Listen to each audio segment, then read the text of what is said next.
I would sure like to have one of these adjustable holdfast. After seeing a hold down clamp that seems to work really well online, I wanted to see if I could make something cheaper. The one online was 80 bucks, and this one here I put together with parts I just had laying around, but you can come in probably around $6 or $7 for everything you need to make this. And let me show you how it works. So basically you have 3/4 inch holes drilled into your workbench, and this 3/4 inch dowel goes down, and you bring it to a piece of wood that you'd like to clamp, push it down good and tight, and then kind of finish it off by cranking this around. And you're probably seeing a little flex in this, but that seems to be okay, and you can see this piece of wood is really locked in tight. I can back it off and bring it out. Takes a little bit of spinning. There we go. It's kind of lifted up, and it's free to place somewhere else in the workbench. If you want to see how I made this, I'll give you a few simple directions. Here are the materials you're going to need. Some threaded rod, 3/8 inch in diameter, and then you're going to need nuts, 1, 2, 3, 4 of them, a 3/8 inch washer, a brass insert I'll show you later, and then I just took some scrap hardwood, and the diameter or the measurements on this are about 1.5 inch by 4.5 inches. And then you need to get some doweling. This is 3/4 inch dowel. I was lucky enough to get some oak doweling. It was the same price at Home Depot of other species. A few measurements for you here. The dowel 6.5 inches long, and this little thing here, the handle, I turned on the lathe, but you can just take a piece of this doweling, drill a hole in it, and it will work just as good. Here's how we do it. Cut yourself a piece of this 3/4 inch material 6.5 inches long.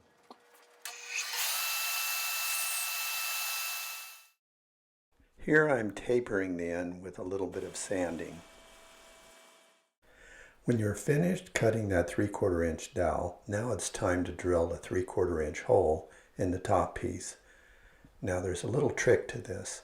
We want to get a little bit of an angle on that hole.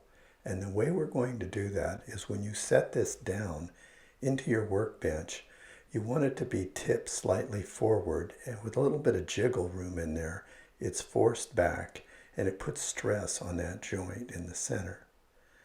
Now we're going to take this piece of wood that's cut at an angle, and we're going to place it under during the drilling, and that will give us the desired angle as we drill through.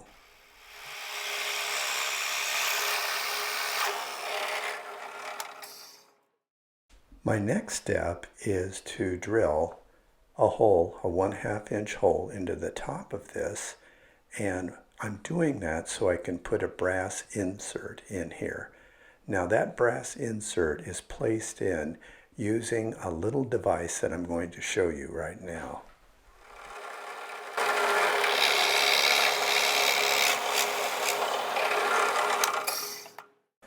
Well, now I have a nice clean 1/2 inch hole, and what I'm going to do is take this homemade driver. I just took a piece of threaded material, put a nut on it, beveled the back side, and then I can thread my brass insert on there.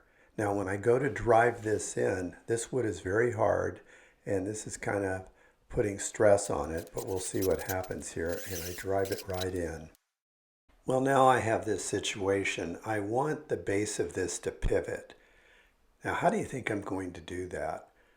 I want this to be able to move around as I tighten it. Here's the method that I came up with. Can you guess what it is? So what I've planned to do is I first drilled a 7/8 inch Forstner bit hole just about 1/8 of an inch deep, and then I went with a 3/4 inch almost all the way through the wood. My plan is to have these double nuts sit inside here, and then at the same time I'll cap it off and glue this washer here so I'll have a pivoting head. Let's see if it works. I found a large washer, and it's going to be perfect for a pattern to make a round seat for our hold down. This is greatly speeded up, but look at the circle you can get out of this. Don't you just love a bandsaw?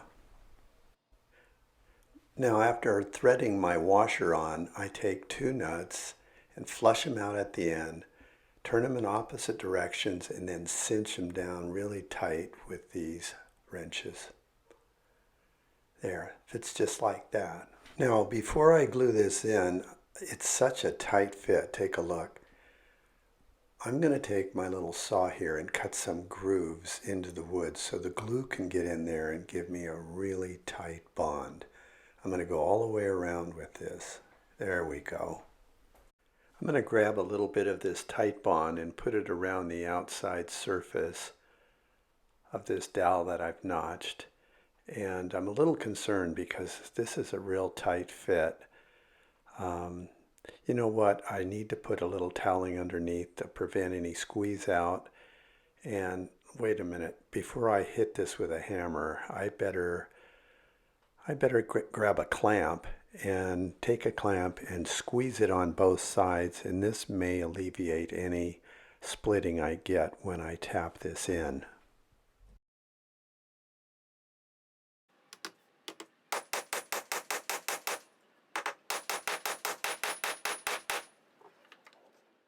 Oh, that looks great.